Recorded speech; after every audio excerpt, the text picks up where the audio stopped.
శుభములు తెలియజేస్తున్నాము.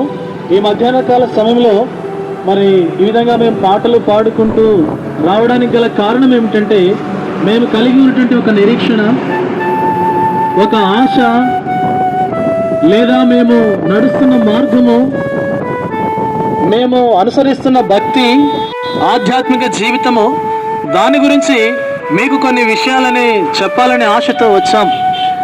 మనందరికీ తెలుసు, ఇక్కడ మరి వీరమ్మ గారు మరియమ్మ గారిగా ప్రభునందు విశ్వాసం ఉంచి ప్రభులో తన యాత్ర ముగించింది. గత నెలలో కూడా మా నాన్నగారు విల్సన్ గారు కూడా 1వ తారీఖు నాడు మహిమలోకి ప్రవేశించారు ఇదే గ్రామంలో. కనుక మా ప్రియులరా, ఈ యొక్క మధ్యాహ్న కాల సమయంలో యేసు ప్రభు లోకరక్షకుడని, ఆయన మనం చూస్తున్న భూమిని, ఆకాశమును, మనుషులని, పశువులని, పక్షుల్ని ఇదంతా చేసిన అదృశ్యమైన దేవుడు. ఆయన ద్వారానే మనము ఈ లోకములో నివసిస్తున్నాం. ఆయన జీవపు దాత, ప్రతి జీవికి ప్రాణం పోసింది ఆయనే. ఆయన దేవుడు, ఆయన పరిశుద్ధుడైన దేవుడు. కనుక భూలోకములో మానవులందరినీ కూడా తన స్వరూపమిచ్చి, తన రూపమిచ్చి, తన ఆకారాన్ని ఇచ్చి జీవించమని మానవుడికి ఎంతో గొప్ప స్వేచ్ఛనిస్తూ వచ్చాడు. కానీ మానవుడు దేవుని మాటకు అవిధేయత చూపించి, అనగా మాట వినకుండా తను మరి దేవుని మాటను మీరిన కారణం చేత దేవునికి దూరం అయ్యాడు. తద్వారా దేవుని వాక్యం సెలవిస్తుంది, ఆజ్ఞ అతిక్రమమే పాపమని, పాపము వలన వచ్చు జీతం మరణమని. కనుక మనుషుని హృదయం చూసినట్లయితే బైబిల్ సెలవిస్తుంది, హృదయము అన్నిటికంటే మోసకరమైనదని. కనుక మన లోపల ఉన్నది ఏమిటి అని అంటే మోసకరమైంది. అందుకనే మన కళ్ళలో, మన యొక్క చూపులలో, మన తలంపులలో, మన జీవితంలో, మన శరీరం నుండి ఈ పాపము, ఈ లోకమంతటిలో పాపము ప్రతి మనిషిలో నుండి బయటపడుతుంది. అందుకనే చంపుకుంటారు మనుషులు, అందుకనే చంపుకుంటారు, ద్వేషించుకుంటారు, తర్వాత పోట్లాడతారు, ఎన్నో రకాలైనటువంటి విధాలుగా జీవిస్తుంటారు. కారణం ఏమిటి అని అంటే పాపం. పాపము వలన వచ్చు జీతం మరణం అని బైబిల్ సెలవిస్తుంది. కనుక అందరూ మరణించాల్సిందే కదా. మరణించిన తర్వాత ఎక్కడికి వెళ్తావు? ఆ విషయాన్ని మీకు తెలియజేస్తుంది. మనిషి మరణించిన తర్వాత ఎవరైనా మరి భూమిలో పాతి పెడతారు, కొంతమంది కాల్చివేస్తారు. అయితే చచ్చిపోయిన వాడు ఎక్కడికి వెళ్ళాడు అని అంటే దాని గురించి పరిశుద్ధ గ్రంథము మరి బైబిల్ తెలియజేస్తుంది. మానవుడు లోక సృష్టికర్త అయిన విశ్వాసం ఉంచితే, అనగా యేసు ప్రభువుని నమ్ముకుంటే తన పరలోకానికి ప్రవేశిస్తాడు. మనిషి పాపి అని గుర్తించి తన యొక్క మనసులో పుట్టేటటువంటి ఆ పాపపు జీవితమును ప్రభు ద్వారా క్షమించబడి, యేసు ప్రభువా నీవే నా దేవుడవు, నీవే నా రక్షకుడవు, నీ రక్తము చేత నా పాపమును కడుగుమని యేసు ప్రభు వారి యొక్క ఒప్పుకొని పాప క్షమాపణ పొందాలి. పాపాన్ని ఒప్పుకోవాలి. పాపము చాలా భయంకరమైంది, అది నిన్ను మృంగేస్తుంది. ఈ లోకములో నుండి ఒకనాడు నువ్వు వెళ్ళిపోతే నీ ఆత్మ ప్రభువుని నమ్మితే పరలోకములకు ప్రవేశిస్తావు. ప్రభువుని నమ్మకుండా ఉన్నట్లయితే పాతాళము మన కొరకై వెంబడిస్తుంది. అందుకనే మన ఊపిరి ఎప్పుడు ఆగిపోతుందో తెలియదు, ఎప్పుడు మనం ఈ లోకాన్ని విడిచిపెడతామో తెలియదు. ఆల్ ఆఫ్ సడన్, అంతా అకస్మాత్తుగా ఏమైనా సంభవించవచ్చు. 2 సంవత్సరాల్లో కరోనా చూసాము, ఎంతో మంది మరణిస్తూ వచ్చారు. అలానే మనం బ్రతికున్నాం. అందుకే దేవుడు నిన్ను ప్రేమించి నీలో ఇంకా జీవం ఉంచాడు. ఎందుకు అనంటే నువ్వు ఆ ప్రభు ద్వారా రక్షణ పొందాలని. నీవు రక్షించబడ్డావా? ప్రభు ఏంటంటే యేసుక్రీస్తు వారు నీకు మంచి ఆహ్వానిస్తూ ఉంటారు, నిన్ను పిలుస్తూ ఉంటున్నారు. నిన్ను రక్షించాలని ఆయన నిన్ను పిలుస్తూ ఉన్నాడు.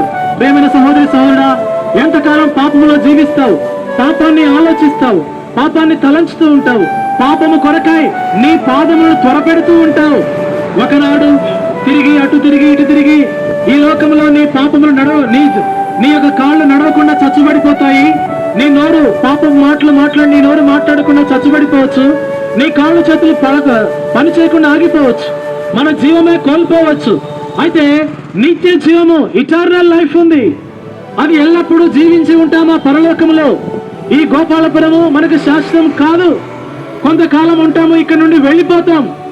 మన ఇల్లుని ఏ విధంగా కొంతమంది ఇల్లు లేని వాళ్ళు కిరాయికుంటారో, అలాగే మన సొంత ఇంట్లో ఉన్నా, ఈ గ్రామంలో ఉన్నా, ఈ బజార్లో ఉన్నా, లేకపోతే నీకు హుజూర్ నగర్ లో ఇల్లున్నా, కోదాడలో, హైదరాబాద్ లో నీకు ఎన్ని భూములున్నా, ఏది ఉన్నా, ఒకనాడు నువ్వు ఈ లోకములో అన్ని విడిచిపెట్టి వెళ్ళాలి. అందుకనే మన జీవితము యాత్రా జీవితం.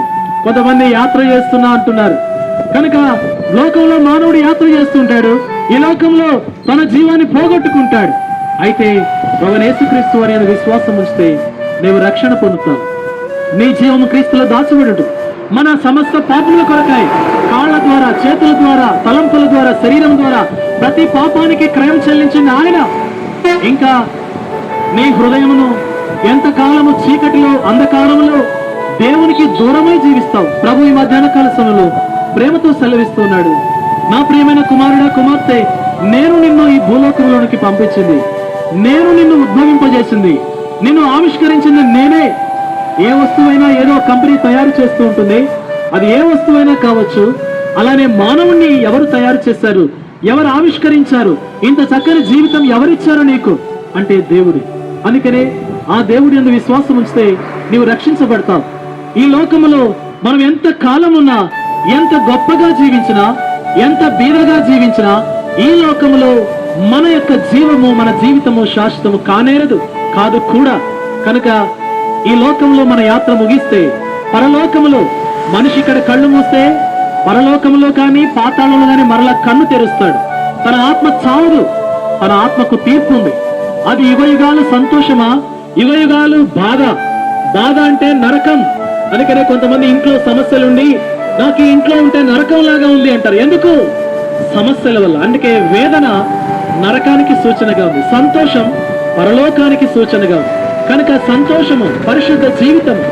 కనుక ప్రభువునందు విశ్వాసం ఉంచితే నీవు పరిశుద్ధ జీవితంలోనికి వస్తావు. నీ మనసు మారుతుంది, నీ జీవితం మారుతుంది. ప్రభువునందు విశ్వాసం ఉంచితే ఒకనాడు నిత్య జీవంలోనికి నువ్వు ఎంటర్ అవుతావు. కనుక అక్కడ ప్రవేశం ఉచితం. ప్రభు నిన్ను పిలుస్తా ఉన్నాడు. కనుక ప్రియమైన సహోదరి, సహోదరుడా, ప్రభువైన యేసునందు విశ్వాసం ఉంచితే ఆ పరలోకం ఎక్కడుంది? పరలోకం అంటే ఆకాశ మహాకాశాలు దాటితే ఆ పరలోకం ఉంది. ఆ పరలోకములో నీవు నేను నిరంతరం ఉండాలని దేవుడు ఆశిస్తున్నాడు. మనమైతే మతము, కులము, ప్రాంతము ఇవన్నీ భేదములతో మానవుడు కలుషితమైపోయాడు. కనుక ప్రభు పరిశుద్ధుడు, ఆయన బిడ్డలైన మనం కూడా పరిశుద్ధులుగా ఉండాలని ప్రభు యొక్క ఆశ, కోరిక. ఆ ప్రభువునందు విశ్వాసం ఉంచితే నీవు పరిశుద్ధ జీవితం నీకు లభిస్తుంది. నిత్య జీవంలోనికి నువ్వు ప్రవేశిస్తావు.